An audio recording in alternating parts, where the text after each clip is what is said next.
Tudo mudou no dia em que minha mãe rasgou a minha passagem para a Itália na minha frente, faltando apenas 9 horas para o meu voo. Ela disse que meu sonho não valia nada. Minha irmã riu, como se tivesse certeza de que eu desistiria ali. Mas naquele momento, enquanto os pedaços de papel caíam no chão, algo dentro de mim despertou de um jeito que ninguém esperava. O que elas não sabiam é que a passagem digital ainda estava comigo, e, no dia seguinte, enquanto minha família me procurava desesperada, eu já estava do outro lado do oceano, vivendo a oportunidade que queriam destruir. O que aconteceu depois foi tão intenso que mudou completamente o rumo da nossa história, e a minha vida. Se você quer saber como a filha rejeitada virou o jogo, fica comigo, porque essa história só melhora. Olá, seja bem-vindo ao canal Histórias Surpreendentes, curta e se inscreva nesse canal, aproveite e ative as notificações, comente aqui de qual cidade você está assistindo, vou adorar saber e deixar um coração no seu comentário. Vale lembrar que os nossos vídeos não são relatos reais, são histórias voltadas apenas para o entretenimento. Toda a criação e edição são feitas pelo proprietário do canal. Meu nome é Larissa Andrade, e até hoje lembro com nitidez do som seco do papel sendo rasgado, como se fosse a confirmação final de que eu nunca teria permissão para sonhar dentro da minha própria casa. Faltavam 9 horas para meu voo para a Itália, onde eu participaria, com tudo pago, de uma palestra internacional de culinária. Para muita gente, aquilo poderia ser apenas uma viagem, mas para mim era a porta que eu tentava abrir desde criança, a chance de um dia ter meu próprio restaurante de alto padrão aqui no Brasil. Uma oportunidade que eu conquistei com esforço, noites viradas e incontáveis receitas testadas em silêncio na cozinha enquanto minha família dormia. Mas, para a família em que nasci, sonho sempre foi sinônimo de ameaça. Eu estava na sala segurando o envelope impresso da passagem, mesmo sabendo que o bilhete digital estava salvo no meu e-mail, quando minha mãe surgiu da cozinha, enxugando as mãos no pano velho que sempre carregava. Ela me olhou como se eu fosse uma estranha. Depois, sem dizer nada, arrancou o papel da minha mão e, numa expressão dura e calculada, rasgou a passagem bem diante dos meus olhos, pedaço por pedaço. Sua função é ajudar em casa, Larissa, não viajar para outro país com esse sonho inútil, disse ela, deixando os pedaços caírem no chão. Eu não consegui falar. Era como se alguém tivesse colocado um peso no meu peito. Antes que eu pudesse reagir, minha irmã Manuela, sempre com o celular na mão e um sorriso debochado, completou: Mana, deixa disso, você não tem postura para ser alguém bem-sucedida. As duas riram. Riram como quem estava acostumada a me ver desistir. Mas, naquela noite, algo dentro de mim não quebrou, mudou de direção. Eu recolhi os pedaços da passagem sem dizer nada e os deixei sobre a mesa. Minha mãe virou as costas satisfeita, acreditando que tinha encerrado ali qualquer possibilidade de eu embarcar. Mas o que ela nunca soube é que, desde o primeiro e-mail de confirmação da palestra, eu já tinha organizado tudo minuciosamente: documentos, hospedagem, roteiro, dinheiro contado. E, principalmente, minha passagem digital, que não podia ser rasgada por ninguém. Então esperei. Esperei as duas dormirem, esperei a casa ficar silenciosa, esperei minha última dúvida desaparecer. Às 4 da manhã, com a mochila pronta e o coração acelerado, deixei a casa pela porta dos fundos. Não olhei para trás. Pela primeira vez, não pedi permissão para existir. Quando o dia amanheceu em Belo Horizonte, eu já estava no aeroporto. Quando minha mãe e minha irmã acordaram, eu já estava em território italiano. E quando elas finalmente olharam meu perfil no Instagram, viram minha foto sorrindo em frente ao prédio do evento, o crachá pendurado no pescoço, meu nome brilhando de um jeito que jamais brilhou na boca delas. A reação delas? Não sei ao certo. Mas via as notificações acumuladas, dezenas de mensagens no grupo da família, todas ignoradas. Vi chamadas perdidas. Gritos escritos em maiúsculas. E uma frase que se repetia: volte agora. Você não tinha esse direito. Foi ali que percebi: o que eu fiz não foi apenas viajar. Foi escapar. O que eu não sabia, ainda, era que minha ausência desencadearia uma sequência de consequências que nenhum deles imaginou. Coisas que fariam minha mãe e minha irmã pagarem caro pelo que fizeram. Coisas que revelariam verdades escondidas há anos. coisas que mudariam para sempre a forma como eu via minha própria história. Mas isso pertence aos próximos capítulos. Quando pisei na calçada em frente ao centro gastronômico de Florença naquela manhã, o ar tinha um perfume de pão fresco e café que parecia abraçar a cidade inteira. Por um instante, achei que estava sonhando. Eu, Larissa Andrade, a filha sem postura, estava ali com meu crachá pendurado no pescoço, prestes a entrar na palestra que mudaria minha carreira. Era difícil acreditar que, algumas horas antes, eu estava escondendo minha mala no quarto para não levantar suspeitas. Ainda lembro da sensação de atravessar as portas de vidro do auditório e ser recebida pelo cheiro de especiarias, azeite fresco e massa recém-cozida. O ambiente era elegante, iluminado por grandes janelas que davam vista para ruas antigas. Pessoas falavam italiano, francês, inglês, e eu, com meu sotaque mineiro carregado, me senti parte de algo que sempre esteve além das paredes da minha casa. Durante a palestra, anotei cada detalhe, como se todas aquelas informações fossem ingredientes que eu precisaria dominar para reconstruir minha vida. Ouvir chefes renomados falando sobre disciplina, identidade culinária e coragem me fez perceber algo que nunca tinha entendido de verdade: meu talento não era pequeno. Pequena era a caixa onde minha família queria me manter. No intervalo, enquanto tomava um cappuccino, meu celular vibrou pela 10ª vez. Era o grupo da família. Mãe, Larissa, responda agora. Mãe, onde você está? Manuela, isso é brincadeira, né? Mãe, volte imediatamente. Não autorizei nada disso. Mãe, seu pai está furioso. Eu bloqueei a tela sem abrir as mensagens. Não mereciam resposta. Era a primeira vez que eu escolhia a mim mesma. Quando voltei para a sala, um dos coordenadores do evento me chamou pelo nome. Na hora, meu estômago embrulhou, achei que tinha feito algo errado. Mas, para minha surpresa, ele sorriu e disse: "Parabéns, Larissa. Sua inscrição chamou a atenção. Quer participar da demonstração prática amanhã?"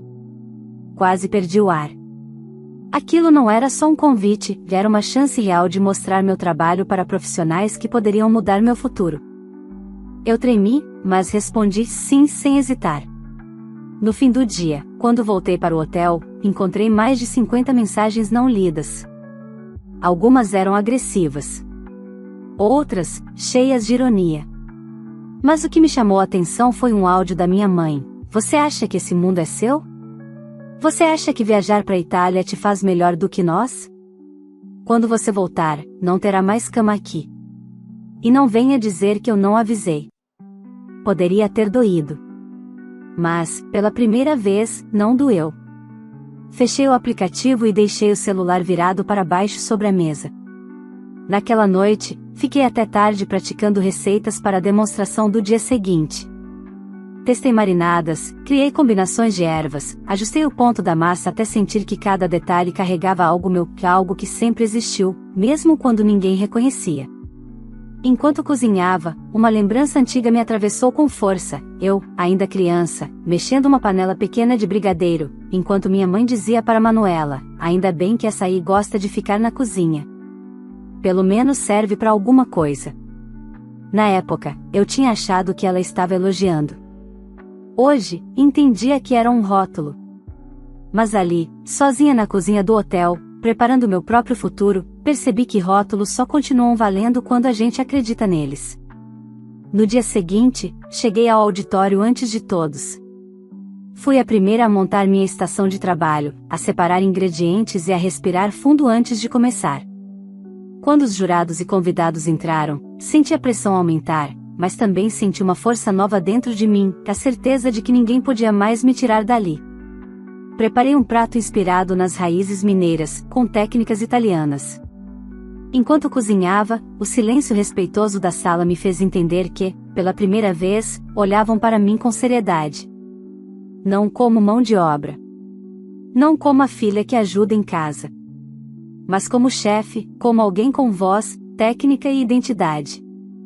Quando finalizei e dei espaço para que avaliassem, um dos chefes italianos inclinou a cabeça e disse: "Interessante, muito autêntico. Você não cozinha como quem copia. Cozinha como quem vive o que faz." As palavras dele entraram em mim como fogo quente. Eu não sabia ainda, mas aquele momento seria o primeiro passo para uma mudança profunda, não apenas na minha carreira, mas na forma como minha família começaria a ver o próprio precipício se abrindo sob os pés. E eles nem imaginavam o que estava vindo. Quando terminei minha apresentação culinária, senti minhas mãos tremerem, não de medo, mas de uma mistura intensa de alívio e orgulho. Os jurados conversavam entre si enquanto provavam meu prato pela segunda vez, e eu tentava decifrar cada expressão. Alguns sorriram discretamente, outros franziram a testa como se analisassem cada camada de sabor. Mas não houve rejeição. Nenhum olhar de desdém. Nenhum comentário que diminuísse meu esforço. Era um silêncio cheio de possibilidades. Quando chamaram meu nome para agradecer pela participação, a sala inteira aplaudiu. E naquele instante eu soube, independentemente de onde eu estivesse dormindo naquela noite, eu já tinha conquistado algo que minha mãe e minha irmã tentaram arrancar de mim desde a infância: respeito. Saí da cozinha experimental com o coração leve, mas essa leveza desapareceu assim que liguei meu celular. A tela se iluminou com uma sequência de mensagens novas. Manuela, achei que fosse só pirraça. Você realmente viajou? Mãe, volte agora ou não volte nunca mais. Pai, sua mãe não está bem. Você exagerou. E a frase que me fez parar no meio do corredor: mãe, você nos colocou em risco. Volte. Agora. Eu não sabia o que aquilo significava, mas naquele momento não importava. Passei anos vivendo para consertar problemas que nem eram meus. Não ia estragar minha vida por causa de mais um drama manipulado. Bloqueei as notificações e saí para caminhar pelas ruas de Florença. As fachadas antigas, o som dos passos ecoando nas pedras, o cheiro de pizza e ervas frescas, tudo parecia me lembrar de que eu finalmente era dona de mim. Que ninguém podia me parar mais. Enquanto caminhava, encontrei um pequeno mercado local. Entrei por instinto, chefes são atraídos por ingredientes como crianças por brinquedos, e me perdi entre as prateleiras estreitas. A variedade de queijos, pimentas, temperos secos, farinhas artesanais, era como estar dentro de um sonho que sempre achei grande demais para tocar.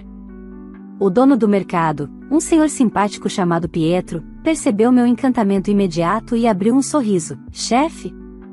Perguntou, ao ver meus olhos brilhando para uma seleção de azeites raros. Quase lá, respondi com um sorriso tímido. Conversamos por alguns minutos, e quando mencionei a palestra, seus olhos se iluminaram. Ele disse que admirava brasileiros que vinham estudar gastronomia na Itália, porque vocês têm uma alma quente nos pratos. Aquilo me fez rir. E me fez sentir parte de algo maior do que aquela vida limitada que sempre vivi. Comprei um pequeno pote de pesto artesanal, o mais barato que consegui, e voltei para o hotel. Ao chegar, encontrei várias ligações perdidas. Mas dessa vez, não eram apenas da minha mãe. Havia também uma ligação do número da minha vizinha, Dona Celina, a senhora idosa que morava ao lado da nossa casa e sempre me dava frutas do quintal. Quando retornei a ligação, ela atendeu ofegante. Larissa. Filha, você está bem? Estou sim, Dona Celina. Por quê? Ela hesitou antes de continuar. Sua mãe está dizendo para todo mundo que você fugiu com o dinheiro deles, que você roubou a casa, que saiu escondida. Tá pedindo ajuda de vizinho para ir atrás de você. Meu peito gelou. Isso não é verdade, respondi imediatamente. Eu não levei nada que não fosse meu.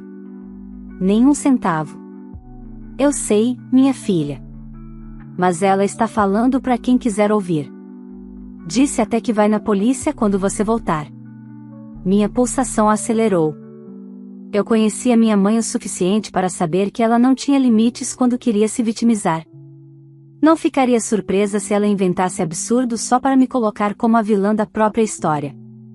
E mais uma coisa, completou a vizinha. Seu pai saiu batendo portas dizendo que a menina vai pagar caro por isso. Aquela frase ecoou dentro de mim como um prenúncio. Respirei fundo, agradeci a Dona Celina e desliguei a chamada. A raiva queimou no meu peito, mas junto dela veio uma clareza fria. eles não estavam irritados por minha ausência, estavam desesperados porque, pela primeira vez, não podiam me controlar. Passei o resto da noite planejando meus próximos passos. A palestra havia aberto portas. Alguns chefes tinham pegado meu contato. Uma professora brasileira que vivia na Itália me chamou para tomar um café e conversar sobre possíveis cursos. Nada era garantido, mas era mais do que eu jamais tive em casa. Eu não sabia exatamente o que aconteceria quando voltasse ao Brasil, mas pela primeira vez não tinha medo. Não tinha culpa. Não tinha necessidade de provar nada a ninguém que não fosse eu mesma. De madrugada, enquanto olhava a cidade pela janela do hotel, entendi algo que mudou tudo. Minha família não estava furiosa com minha viagem. Estavam furiosos porque eu não falhei. E pessoas que constroem a própria identidade humilhando você não sabem lidar quando você finalmente levanta a cabeça. O que eu não imaginava ainda era que, enquanto eu descobria meu valor na Itália, a vida deles no Brasil começava a se desfazer como um tecido puxado por um único fio, um fio chamado independência. E esse desmoronamento ainda estava só começando. 2 dias depois da palestra, recebi uma mensagem inesperada da chefe brasileira que havia assistido à minha apresentação. Seu nome era Renata Rocha, proprietária de um pequeno bistrô em Milão, muito respeitado entre os locais. Ela me convidou para uma visita informal à cozinha dela, dizendo que queria conhecer melhor a mente por trás daquele prato tão original. Peguei o trem cedo, atravessando paisagens que pareciam pintura, campos verdes, vilarejos escondidos, o céu azul rasgado por nuvens longas. Enquanto a locomotiva avançava, senti algo que eu nunca tinha sentido na vida, possibilidade real. Não aquela possibilidade que parece fantasiosa, mas a que tem cheiro, textura e consequência. Quando cheguei ao bistrô, Renata me recebeu com um sorriso amplo e uma postura firme, daquelas que você reconhece imediatamente como alguém que conquistou cada centímetro do que tem. Então você é a menina que fez os italianos falarem de comida mineira, é? Ela brincou, enquanto caminhávamos para a cozinha. Conversamos durante horas. Ela provou mais alguns dos meus experimentos culinários, fez perguntas sobre minhas referências e contou histórias sobre quando também foi desacreditada pela própria família. No final, olhou para mim com uma seriedade doce. Larissa, você tem talento de verdade. Não é só técnica, é alma. Se quiser, posso te ajudar com uma carta de recomendação para cursos aqui na Itália. Nada garantido, mas abre portas. Eu quase desabei ali mesmo. Não por depender disso, mas porque alguém via valor em mim sem precisar me diminuir primeiro.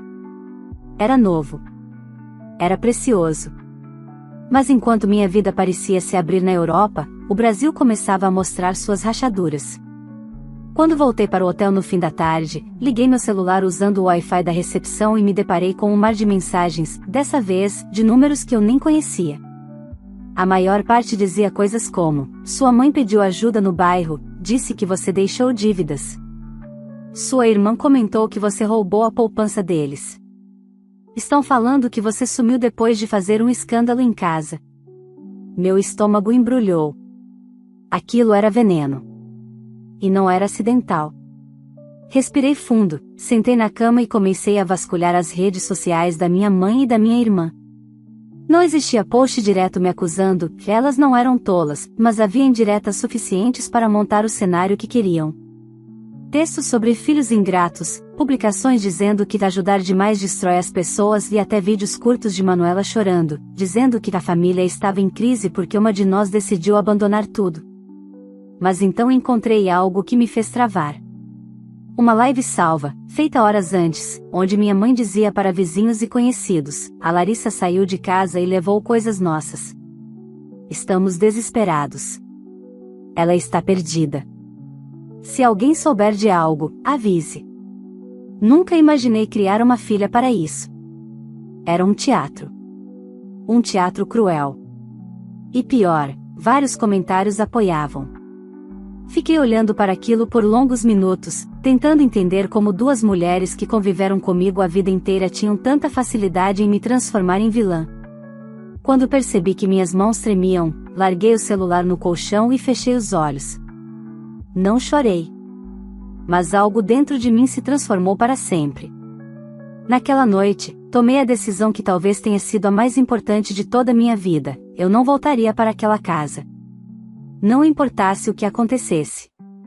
Eu sabia que, ao voltar, enfrentaria uma avalanche de acusações que não tinham nada a ver com a realidade. Sabia que seria usada como bode expiatório para encobrir frustrações antigas e irresponsabilidades recentes.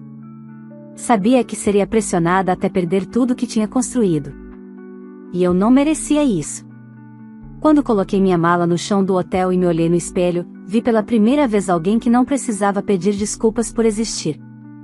Nos dias seguintes, continuei visitando a Itália e me aprofundando em tudo que podia aprender, mas o que eu não sabia é que, enquanto eu absorvia conhecimento, minha ausência começava a gerar consequências sérias no Brasil. A primeira coisa a acontecer foi com minha mãe. Sem minha contribuição constante, aquela ajuda mensal que ela sempre achou pequena, mas usava religiosamente, as contas começaram a apertar. A energia atrasou. A água atrasou. O mercado virou um desafio. E, pela primeira vez, ela precisou olhar para a realidade sem o conforto de me culpar por tudo. A segunda foi com Manuela. Sem eu em casa para assumir responsabilidades, ela descobriu que a vida não funciona só com vídeos no Instagram, poses e dancinhas. A rotina doméstica, antes invisível, se tornou caos. E, com isso, o público da internet, sempre tão rápido para elogiar, começou a desaparecer. A vida real cobrou presença. E ela não sabia lidar. Mas o terceiro impacto, esse foi o mais profundo. Meu pai, acostumado a me ver como a solução silenciosa dos problemas, percebeu que seus erros estavam à mostra sem ninguém para encobrir. Ele tentou manter a fachada por alguns dias, mas cedo demais percebeu que a casa onde viviam ruía sem a filha inútil sustentando tudo por trás das cortinas. Eu não sabia desses detalhes ainda. Mas algo me dizia que, quando voltasse ao Brasil, não encontraria mais a mesma família que tentaram me enterrar. Eles tinham mexido com a pessoa errada. E agora a vida cobrava a conta. O retorno ao Brasil aconteceu semanas depois, mas não pelo motivo que muitos imaginariam. Não voltei por saudade, obrigação ou culpa, voltei porque precisava encerrar um ciclo. Precisava olhar para a vida que tentei carregar nas costas por anos e finalmente soltar o peso que nunca foi meu. A viagem de volta foi silenciosa, quase meditativa. Enquanto o avião rompia as nuvens, senti, pela primeira vez, que eu não estava fugindo de nada. Eu estava indo em direção à minha própria vida. Quando desembarquei em Belo Horizonte, o ar quente e abafado me atingiu como um lembrete do país que sempre amei, apesar de tudo. Peguei minha mala, respirei fundo e segui para o lado de fora do aeroporto. Não avisei ninguém da minha chegada, não por vingança, mas por proteção. Nada na cidade tinha mudado, mas eu tinha. E muito. Meu primeiro destino não foi a casa dos meus pais. Fui direto encontrar Dona Celina, a vizinha que sempre me tratou com gentileza. Ela me recebeu como quem vê uma filha voltar de um lugar perigoso. Larissa. Meu Deus, menina, você tá bem? Ela perguntou, me puxando para um abraço apertado. Tô sim, Dona Celina. Só precisava respirar longe daqui. Ela me fez entrar, serviu café, e enquanto adoçava a xícara com a calma típica de quem já viu de tudo na vida, começou a falar. Depois que você viajou, sua mãe ficou diferente. Gritando, reclamando. Disse que você ia destruir a família. Que tinha levado dinheiro. Que tinha enganado ela. Eu não levei nada, respondi, firme. Eu sei. Mas ela não sabe assumir o que fez contigo, então inventa história para os outros.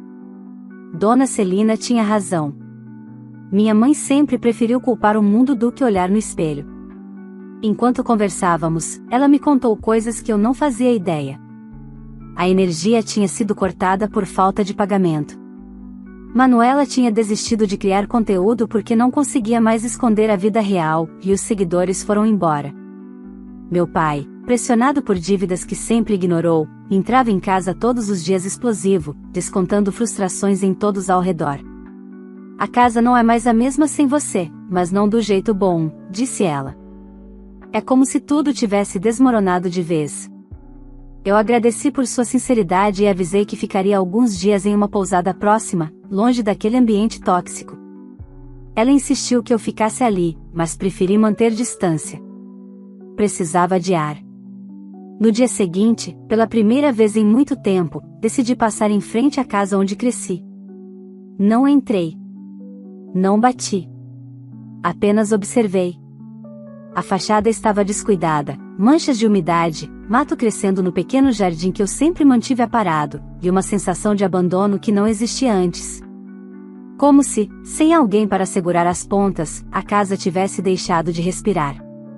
Enquanto eu estava ali parada, vi a porta abrir. Minha mãe apareceu, magra, o rosto cansado, os olhos fundos. Ela me viu imediatamente. E congelou. Dei um passo para trás, pronta para me afastar, mas ela desceu 2 degraus, respirando de forma irregular. Larissa, você voltou, disse num tom que não reconheci. Não havia autoridade. Nem raiva. Havia medo? Dúvida?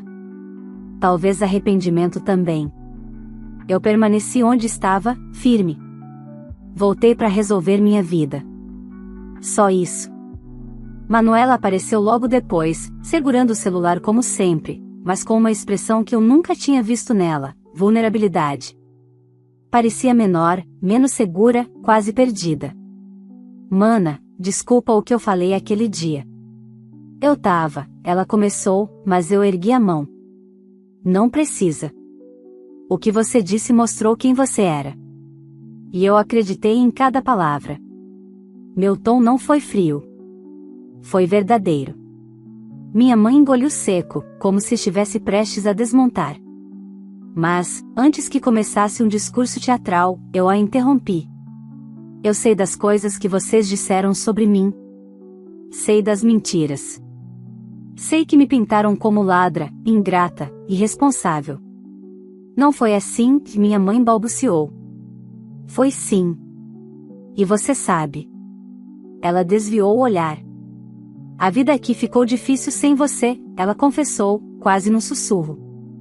A vida ficou real, corrigi. Vocês sempre me usaram como muleta. Quando eu saí, vocês tiveram que andar com as próprias pernas. Um silêncio pesado caiu entre nós. Larissa, a gente tá precisando de ajuda. Só isso. Minha mãe finalmente admitiu. Se você puder. Não sei se ela percebeu, mas naquele momento, uma parte dela ainda acreditava que eu, de alguma forma, continuaria sendo a solução. Que minha vida existia para tapar buracos da vida deles. Mas dessa vez, eu não carregava mais nada. Eu não posso ajudar. E mesmo que pudesse, não ajudaria. Minha mãe empalideceu. Como assim? Eu não volto. Não financeiramente, não fisicamente, não emocionalmente. Não faço mais parte desse ciclo. Manuela deu um passo à frente, como se tentasse recuperar algo. Mas a gente é família, família não rasga o futuro da outra, respondi. Família não mente, não inventa, não joga alguém no chão quando essa pessoa tenta se levantar. Me virei para ir embora. Você vai nos abandonar então? Minha mãe perguntou com a voz quebrada. Não. Eu só finalmente vou me escolher.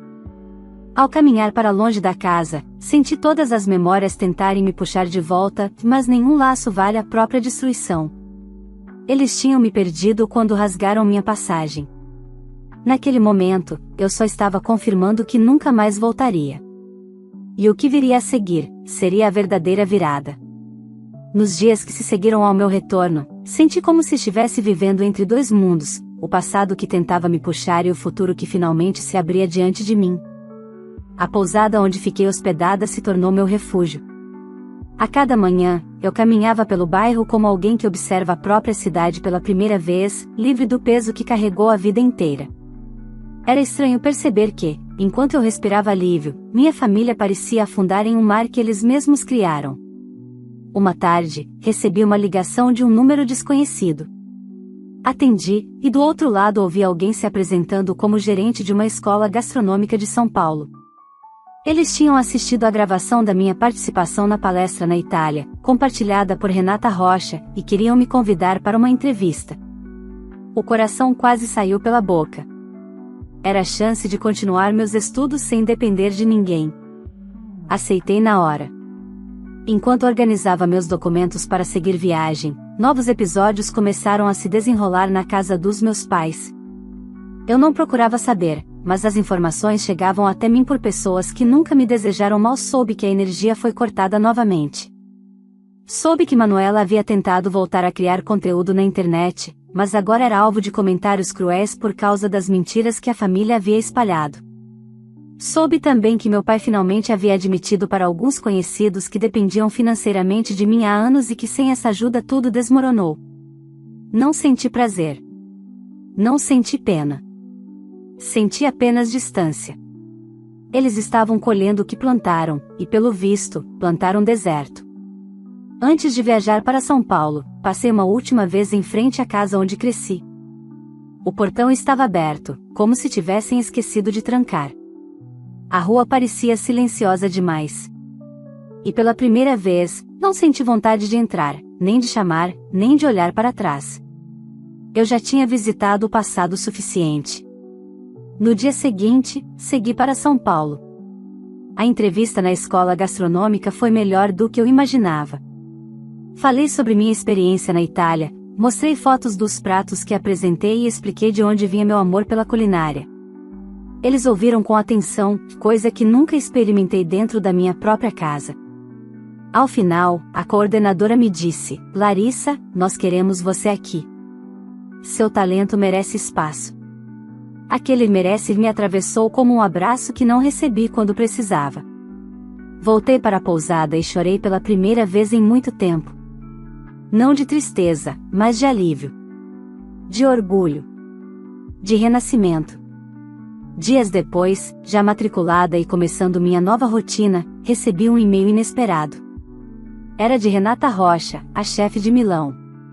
Ela dizia que havia enviado minha carta de recomendação para um programa de intercâmbio da própria escola, que futuramente poderia me levar de volta à Itália, dessa vez, não como convidada de um evento, mas como aluna profissional. O futuro finalmente se alinhava comigo. E então, numa manhã qualquer, enquanto tomava café no refeitório da escola, recebi uma mensagem de número desconhecido. Era curta: "Precisamos conversar." "Mamãe está mal?" Assinado, Manuela. Fiquei olhando para a tela por longos segundos. Antigamente, essa frase me faria correr, mesmo ferida, mesmo cansada, mesmo sem forças. Mas agora, eu não era mais aquela Larissa que pedia para ser vista. Apaguei a mensagem. Sem responder. Sem hesitar. Eu já tinha ido embora uma vez. Agora, eu estava me escolhendo de forma definitiva. Algumas pessoas acham que força é segurar tudo. Mas descobri que força verdadeira é soltar o que nos mata por dentro. Não voltei para Belo Horizonte. Não liguei de volta. Não procurei notícias. Eu poderia ter ficado presa naquela história para sempre, mas escolhi escrever outra. Hoje, enquanto caminho pelos corredores da escola, com jaleco impecável e faca bem afiada na mão, sei que não escapei da minha família, que eu escapei da versão de mim que eles tentaram criar. E foi longe deles que encontrei a mulher que sempre existiu aqui dentro. Uma mulher que cozinha com alma. Que constrói o próprio caminho. Que nunca mais será diminuída por ninguém. Uma mulher que, enfim, deixou de ser a filha rejeitada, para se tornar a dona da própria vida. Se essa história mexeu com você, não esqueça de curtir o vídeo, porque isso ajuda demais o nosso canal a alcançar mais pessoas que precisam ouvir mensagens como essa. Aproveita também para se inscrever e ativar o sininho, assim você não perde nenhuma das histórias novas que posto por aqui. E eu quero muito saber a sua opinião: você teria feito o mesmo que a Larissa fez? Teria tido coragem de romper um ciclo que só te machucava para construir a sua própria vida? Comenta aqui embaixo, eu leio tudo. Também me conta de qual cidade você está assistindo esse vídeo, que adoro saber até onde minhas histórias estão chegando, e vou passar nos comentários deixando um coração especial para quem participar. E claro, se você conhece alguém que vive uma situação parecida, alguém que precisa encontrar força para se levantar, compartilhe esse vídeo com essa pessoa. Às vezes, uma história como essa é exatamente o empurrão que alguém precisa para mudar de vida. Muito obrigado por acompanhar até aqui, e até a próxima história.